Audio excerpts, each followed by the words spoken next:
guys, ngayon ko lang napagtanto na dahil in-scale down ko itong mask na to, yung mga attachment para sa magnet, 8x2mm to na magnets, ay hindi ko na magagamit. Tinry ko pang ipasok kanina. Ayaw talaga. Syempre kasi lumiit na nga yung mga butas na yan. So, nakita ko kay Nico Industries dati, yung paggamit nitong garter. Dinidikit ko lang yan nitong super glue. Saka nitong binili kong makakapal na 1 inch yata na garter to. Yan yung pinangkakabit ko. Tapos yung mga magnets din naman, minsan hindi malakas yung dikit eh. At natatanggal.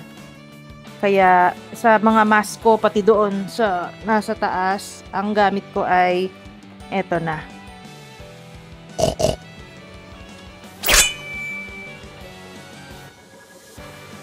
Siyempre, dito yung sword niya. Kasi yung sword niya, kinagat-kagat niya.